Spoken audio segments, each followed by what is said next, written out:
Was there anything else that came out? Did anything else come out Friday? Did anything come out Friday? Okay, we got Megan Thee Stallion with the feature of the century. Well, I guess Kendrick also had a pretty good feature just now, but once you heard that there was the hot girl coach and BTS, oh man, you knew you were in trouble. Just a fun-loving, addictive, energetic summer bop. That's a bar. A lot of times rappers will use different accents in order to make different words work, and it's something that you don't think about so often, but if you think about it, it's really creative. Blouses, blouses. Game over, bro. You can never go wrong with Stevie Wonder bars. Stevie Wonder is somewhere at home just like, all right, heard that one. He probably just gets really happy about it, right? He's just a very happy, nice man, you know. Off topic, but Stevie was fine back in the day. You all right there, Shady? Just clever to have her do the hotter part. Yeah, man, so you guys already know, it's almost got 20 million views. It's doing quite well. It's streaming pretty well. Purchases are gonna be through the roof. Another win. Of course, nothing can ever be easy. Nothing can ever be so simple when it comes to BTS stuff, man. So I guess we'll just talk about the thing we have to talk about and then we'll move on. The thing about BTS and ARMYs is just like, if you just let BTS eat and do what they have to do, no problems will occur. Everything will be totally fine. But of course, nothing can ever be simple. Nothing can ever be easy. Nobody can just let ARMYs just be. It's always gotta be a whole thing. Like, just me even being here. You know what I mean? Like, I just feel persecuted, to be honest with you. So, you guys probably already know that the Billboard article came out a couple of days ago. It was a cover story that Billboard had hyped like the day before. Definitely did not put the same amount of hype as they usually do. Probably because they knew. They knew exactly what they were trying to do. And I'm not gonna get too deep into it, but the Billboard article was definitely featuring some moments that felt quite shady, including like this line about them being like privileged to receive the vaccine and stuff to travel, which, you know, a lot of Korean business people are traveling and getting the vaccine. Of course it's a privilege, but like, what are you trying to suggest, that they don't think it's a privilege? I mean, you guys have to read it for yourself. And if you don't understand, like, if you're not part of the fandom and whatnot, you might just be sitting here thinking like, well, it's an overreaction again. There go the darn ARMYs, the damn K-pop stans overreacting. People are just asking questions and whatnot. But if you know the story, man, if you've been following what's going on, and you've been following what's going on without this obvious bias towards Western pop artists, then you already know why this shit is shaking out the way that it is, and why people are very much not pleased with this kind of attention being given to BTS. There's been constant accusations about BTS fans being chart manipulators, because BTS fans are buying multiple copies of the top BTS records that are being pushed every week in order to secure those records' places on the Hot 100. And that is part of how Butter was able to be #1 for multiple weeks. Permission to Dance got up there. Dynamite, we all know about Dynamite. And people are saying, well, this is an obvious blatant manipulation happening in front of our faces. Which is interesting. And I love how Namjoon was able to talk about it in the article, and we'll be able to look at it in a second. But the reality is, you guys know how I feel. I know how you feel. So why don't I check out this article by Lainey Gossip. Lainey Gossip is a blogger who has covered BTS a number of times and has usually been really just chill and respectful. And I really like the way that she covered this take. So this is the Billboard cover story, of course, as you guys can see. And what Lainey ends up saying in this piece kind of articulates a lot of the issues that we have. Not just in terms of like fandom, people not being comfortable with stuff, but even from an outsider, non-fandom perspective, looking at this coverage and saying there's something off here. And it's pretty obvious if you're able to open your eyes to it. No other artist this year has spent as much time on the top of the Billboard Hot 100 as BTS, with their back-to-back hits Butter and Permission to Dance. After reading their new Billboard cover feature in the new issue of the magazine, I'm not sure Billboard is all that happy about it. I'm just gonna keep going. Billboard functions as both an industry insider publication and a go-to resource for the general public on all things music. So this piece attempts to profile BTS as artists for a greater audience and analyze their success from a business perspective. And the timing probably isn't accidental, as we're approaching Grammy nomination season. The band received its first nomination last year and are hoping to build on that history. This is standard operating procedure for artists heading into awards season.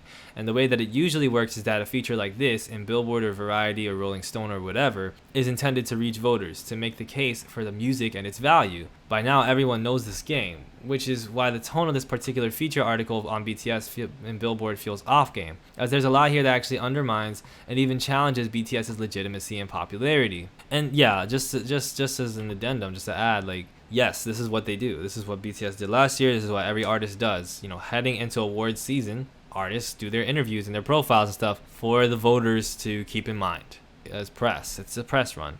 And this is sort of like that, except for some reason Billboard were like, we're not gonna give you that. Let me interrogate you guys a little bit. And the way in which they decided to interrogate BTS's success, I can't grant any legitimacy.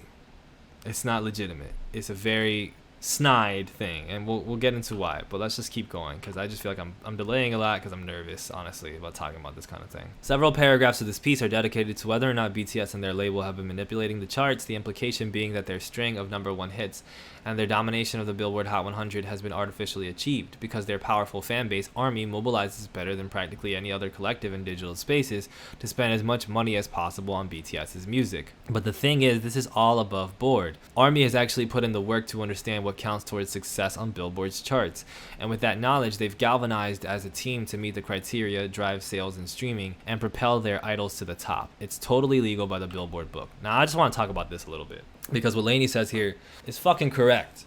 It's just fucking correct. The thing is, look, the Billboard charts aren't exactly something that people look to these days for confirmation or for like ideas of what to listen to.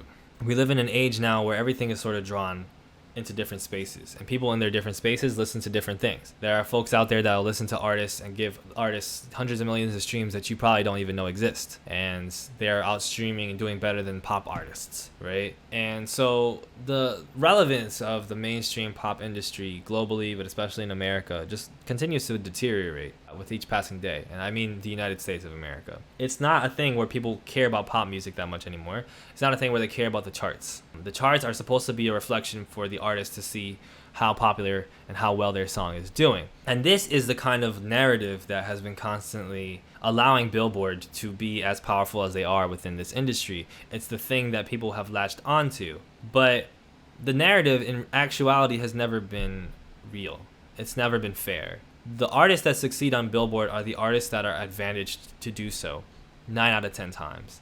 Yes, there are cases in which artists will chart well out of simply their song being popular. A lot of songs on the chart will, you know, it's not like you have so many songs on there that just have no popularity at all. But the reason that artists get #1, the reason that artists get to the top 10, to the top 50, get on the chart at all, is because they're able to hit on the certain criteria that the chart is based on. It is a formula that is based in streaming, which is a new addition since streaming is a new thing, purchases, and radio play. Now, I don't even have to get into the fact that the radio is basically not a thing people care about anymore, except if you're in certain parts of America, the United States, whatever. And even then, it's just like a casual listening experience. It's not like people turn to the radio to get put onto the best music. And how do you get on the radio? Well, it's been established by years and years of reporting. You could check out Elias Light's stuff on Rolling Stone. That radio is something you get on if you pay, okay? Labels get on the radio because they pay. They work through independent promoters, indies,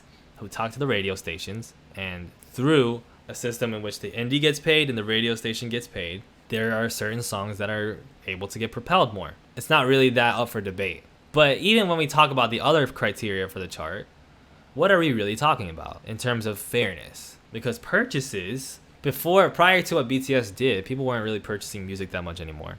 And purchases were weighted the most on the chart, and they still are. And that's because, you know, traditionally, buying the music would be probably a good indicator that the music is something you want and that you are putting on for it in a way, right? Well, it's been documented cases, including for the Beatles. The Beatles' manager in the 60s bought thousands of copies of their debut record so that it would chart better. And this is not something, I mean, you'd have to be really fucking naive to think that nobody does that anymore.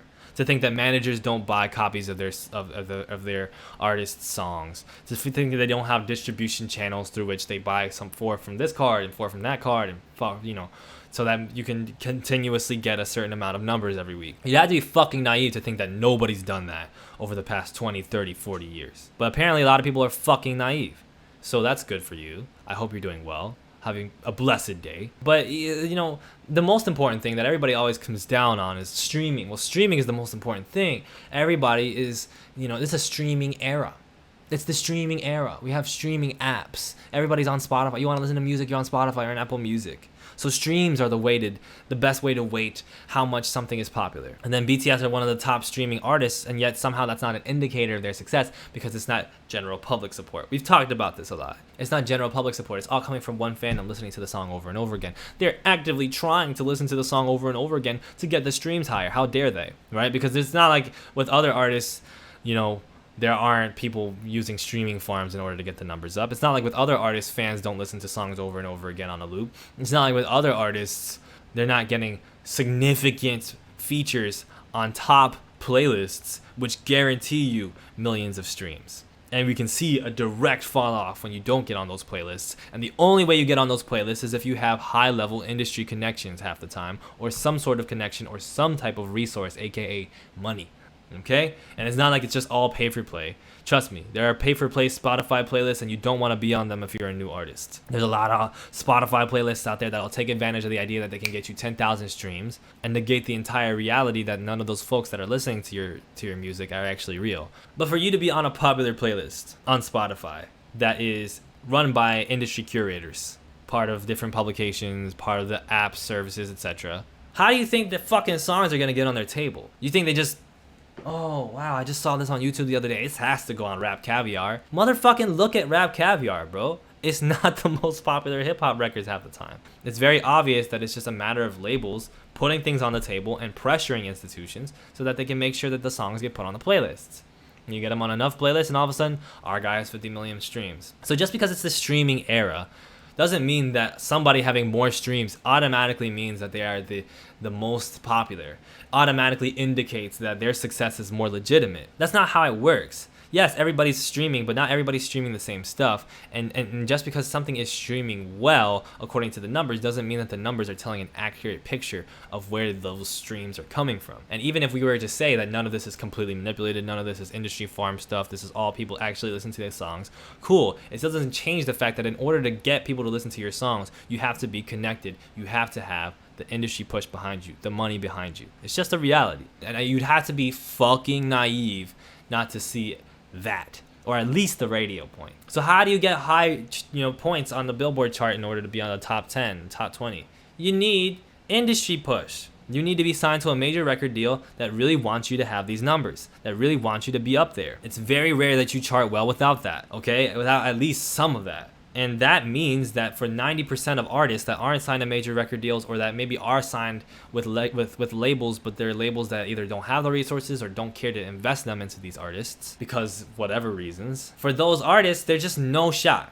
And what do you call a playing field in which 90% of people have no chance of playing? What do you call a playing field in which 90% of people have no chance of playing? Is that an even playing field to you? No. So what is manipulating the charts then? If automatically not allowing most artists, 95% of artists I'd say, to even compete without having major resources behind them that are particularly insider resources. Not just, oh, you have money, but you have money and you're connected with us and we can get that money from you. We can benefit off of this. We can put your name on a mantle, whatever, and use it to, get investments. Aside from all of that,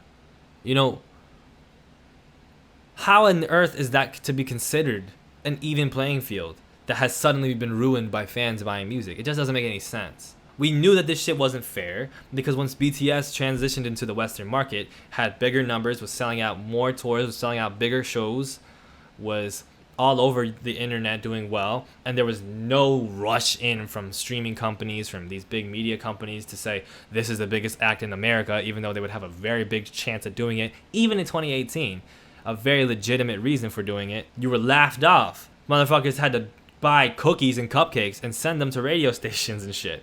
People bought shit for radio stations, flowers, and fucking bought shit for radio stations within the fandom just so they would play the songs that already had millions and millions and millions of streams and purchases, and by artists that were touring bigger than any of the bigger Western artists that they were playing. And they still wouldn't play that shit more than once, maybe. So at some point, the fucking fans said, well, that's not working. we don't have the ability to access these playlists, to ensure that BTS gets on these playlists, to ensure that BTS gets played on these radio stations, just like all these other fucking artists get. And so they decided to buy the music themselves. And we'll talk about that a little bit more because Lainey's going to cover it. This is all above board.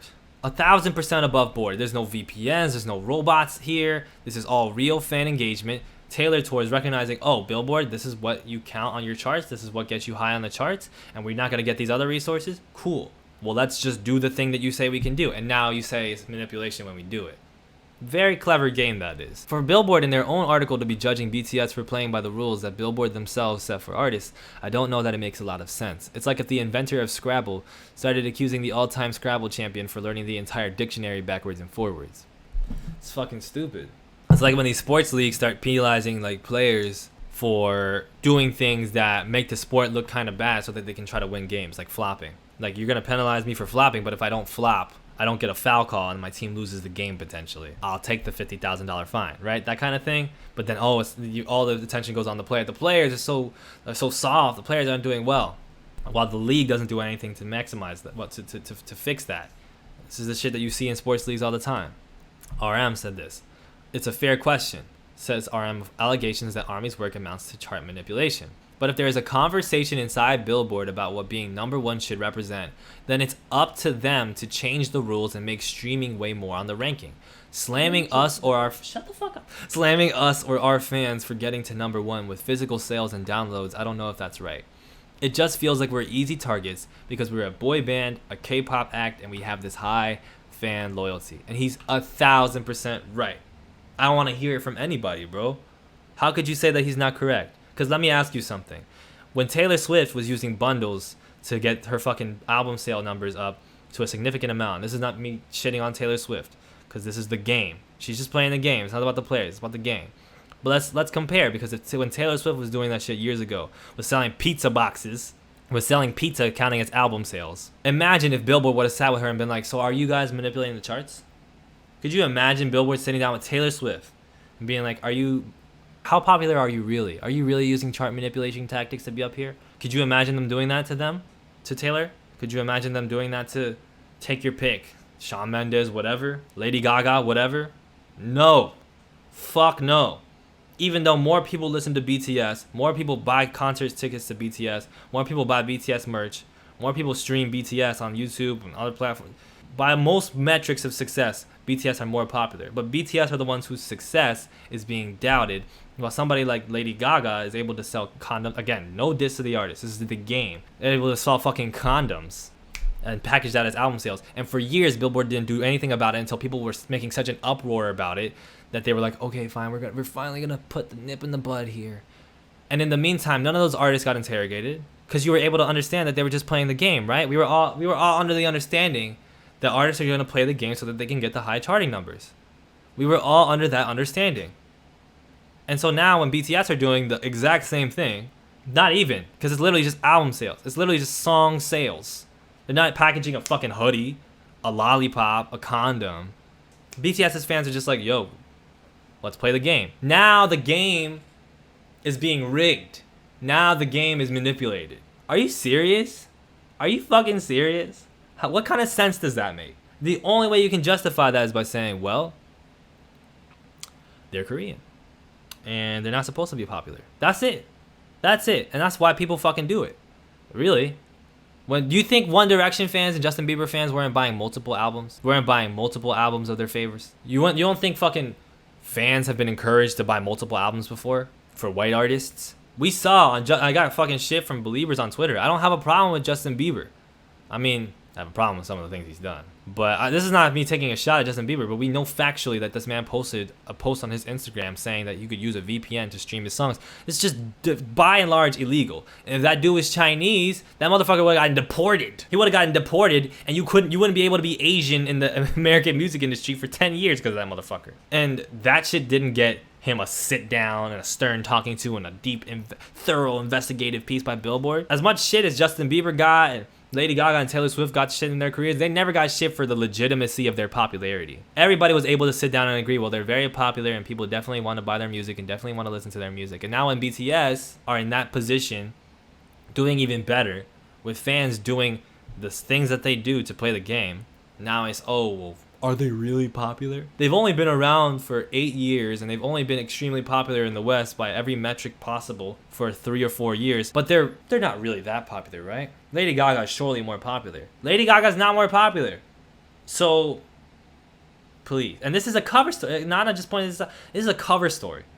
They brought BTS in. They had them take photos, videos, sit down content, and everything for a whole thing, which they sold to armies all over the place. Look at we're gonna talk about this in a fucking article. This is a cover story, bro. And you had to have RM clarify that shit and be like, why are we the only one getting this? That's not fair. Lady says, well, exactly. Billboard is complaining about BTS gaming their system, but they came up with the system, and BTS isn't finding loopholes in the system. They're actually adhering to the system. That's a lot of usage of the word system. If you don't like your fucking system, then you fix it. Don't go around blaming the people who have used it to great success. It would never happen, bro. Is this really about winning at the Billboard system? Or is it about who Billboard wants to see winning at their system? If Taylor Swift was doing the same thing as BTS, and Billboard's recent rule changes were made because Taylor Swift and other artists were bundling merchandise along with music and counting that towards chart performance. See, this is why I didn't want to get too ahead of myself, because now Lainey's saying the same stuff. I'm stumbling and everything. Counting that towards chart performance, which is not what BTS does. All their sales numbers are music-based and have to do with different versions of their songs, so it tracks back to the actual art and not sweatshirts and hoodies. Would Billboard be interviewing Taylor Swift and accusing her of cheating the system? Fuck no! That's what RM is getting at here when he says he feels that they're easy targets. Because we all know if Billboard did manage to score an interview with Taylor Swift or Adele or Justin Bieber or any of the top-selling Western artists, they wouldn't dare put that conversation topic on the table. You know why? Because they would lose access. I've been in the journalism industry. You don't cross people whose access is valuable to you. That's it. They don't care about BTS's access. They want BTS to go away. That's my feeling. They just want BTS to go away. They're not here worrying about, well, what if we do this? Will we be able to work with BTS again? Because they still have that feeling that, you know what, BTS will have to come back to us. And maybe they will. Maybe they will. So when it comes to whose music is taken seriously through a Western lens, even when the person behind the lens isn't white, it's about how the status quo in popular music is maintained by gatekeepers who uphold a West-first superiority, and anyone can be conditioned in that default. BTS because they're a boy band, because they didn't come from the Western music infrastructure, because their fans are stereotyped as lower value, because the fans are assumed to be young, not true, and predominantly female, is still not taken seriously by these Western institutions. If they were, they wouldn't continuously have to be questioned about the legitimacy of their success. That's been fucking years that they've been doing this. And this is not that I think journalists should be sycophants. Journalists should challenge artists. They should not avoid controversial subjects. So I'm not saying there shouldn't have been space in this piece to get into that territory with BTS, but with context. One of the main reasons BTS's army is so committed to understanding chart requirements and then using their knowledge to organize sales initiatives among the fandom is because of how BTS has been historically ignored by the traditional media that has been a resource for Western and English language artists to amplify their music. For a long time, despite interest and appeals from BTS's fans, radio stations, television shows, magazines, and other pop culture media outlets ignored BTS, even though they had the talent and the numbers to back it up. Even now, for all their achievements, as we have seen, there are media personalities who still make racist jokes, television personalities who still dismiss them, programmers who brush them aside. BTS's fans have long been exposed to the xenophobia and exclusionary tactics of cultural gatekeepers, so their efforts to promote and support the band are rooted in feeling excluded by extension. BTS and ARMY were left out of the game, so they decided to play the game better than the game's designers and beat them at it. This Billboard article then, and its focus on chart manipulation, misses this critical piece of information, and it's crucial to the story. You want to talk about ARMY's activities? Fine. But if you're going to criticize ARMY's mission to invest every dollar they can into BTS, first you must understand why ARMY was compelled to figure out the market and master it. And while you're at it, you must as well turn that critical lens onto the market itself and how it has always marginalized those who weren't raised in the program. But of course they won't fucking do that. They'll talk the big talk about how they're exclusion, like they're inclusive and this artist and that artist, but they're fucking lying. They don't care to actually change the stuff that systematically excludes certain artists. Let's be clear about this too. This isn't just because BTS are Korean. This is because BTS came from Korea and they're not getting American money. Like, they're not giving American companies money. Like, they are, but they're not. Like, yes, Columbia, and Sony above them, and these different companies that the, BTS will work with in America will get that money. But Billboard are not benefiting from this. They're not benefiting from this group that doesn't come from a big label in America, that isn't managed by a big label in America, distributed and whatnot, but isn't managed by a big label in America and isn't participating heavily in the American media and entertainment cycle, other than just putting out their music and doing their stuff for their fans. They're not benefiting from that. So for them, this has to be stopped. Do you know what I mean? If they were Korean, but they were managed by Universal, by that record label.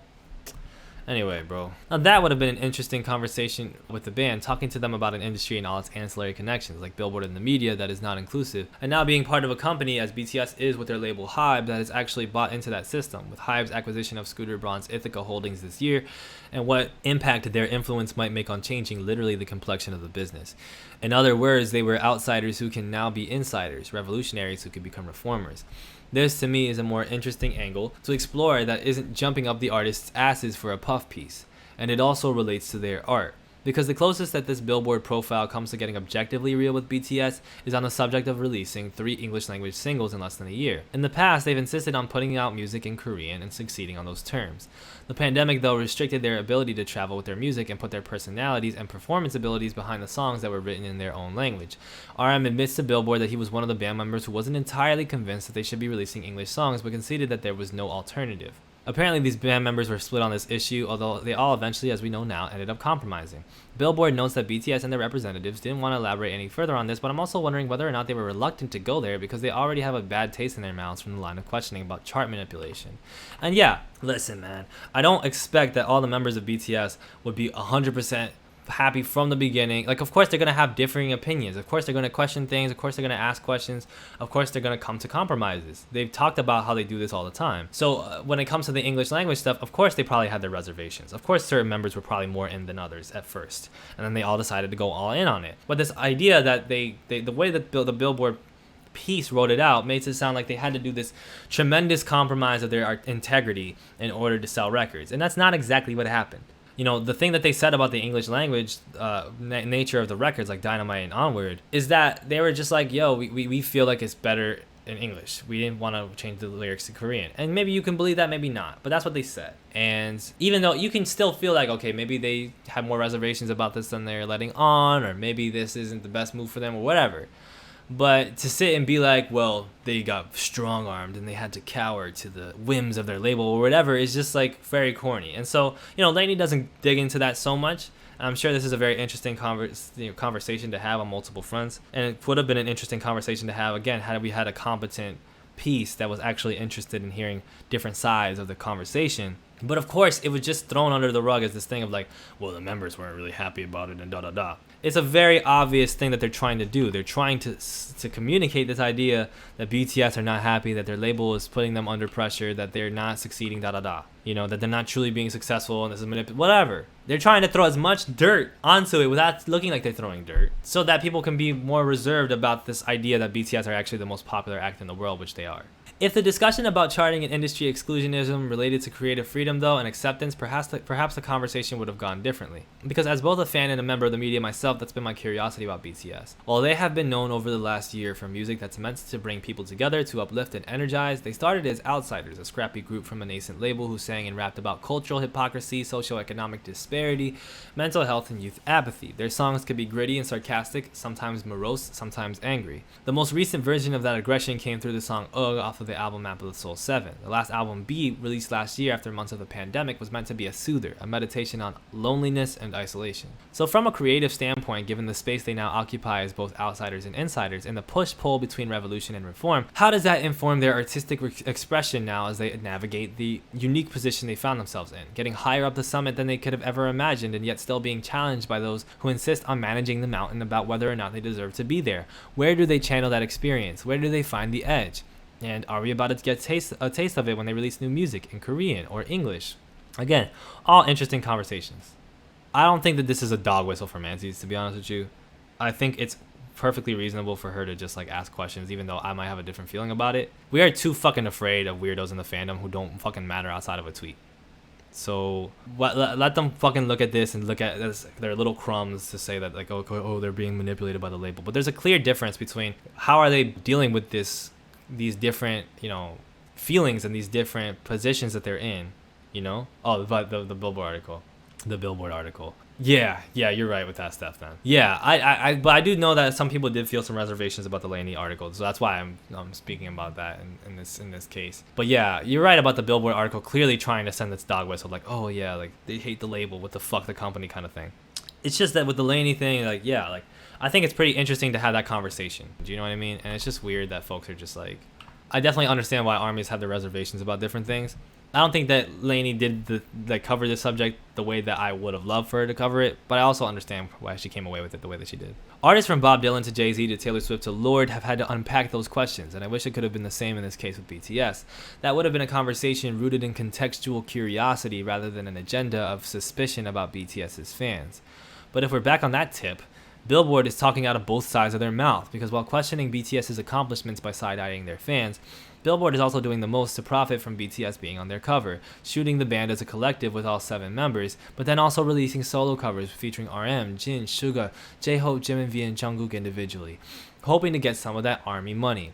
It kind of undermines the argument that fans are manipulating numbers when you yourself try to drive up your numbers by lubing up those same fans. Well, isn't that a fucking word? But BTS has probably moved on. They have other priorities, like the release of the Butter remix featuring Megan Thee Stallion, which just dropped today after Megan filed court documents against her label.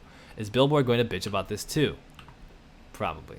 Yeah, no, for sure. Like this, the way that Manzies operate when it comes to these spaces is like they can get overwrought and overly powerful. But I do think sometimes I think is what I was saying that was because I think sometimes when we see even like a person like ask questions about that aren't even necessarily like harsh towards the company, that people will be like, well, are you suggesting that BTS aren't 100% in love with everything that they're doing and positively like I think that everything is absolutely perfect and never have disagreements and and never have like feelings of conflict within the different things that they're being pulled to? Like, of course it's important to ask those questions, and so that's more my concern. But whereas what Billboard did is very obviously a dog whistle to those manatees to sit there and say like, oh, they obviously hate the company, and is constantly just going to spread that as misinformation to validate that, which is problematic and which is troubling. So with that being said, Twitter, the remix got 56% filtered on Spotify, 56% was left behind.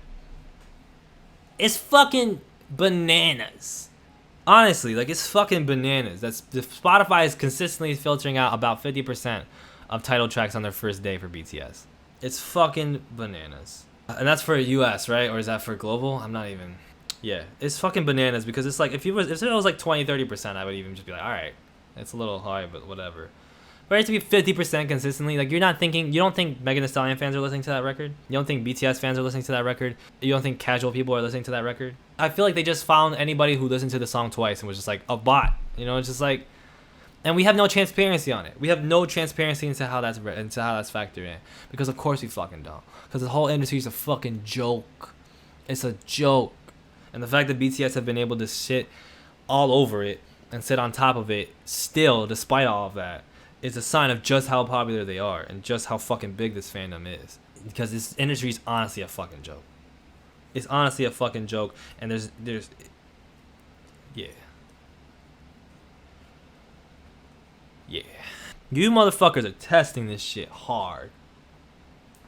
Honestly. Because armies have been pissed off for years.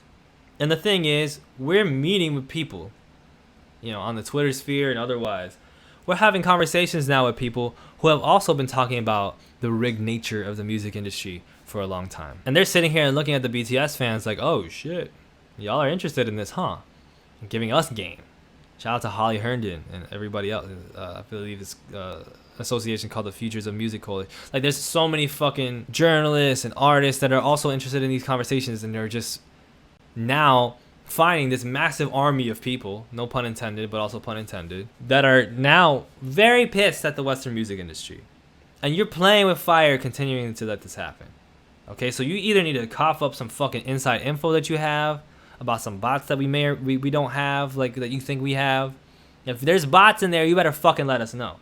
You better fucking change up some charts. You gotta figure some shit out. You gotta start playing nice and playing honest, which you're not gonna do.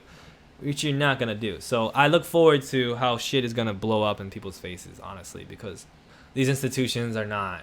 Anyway, bro.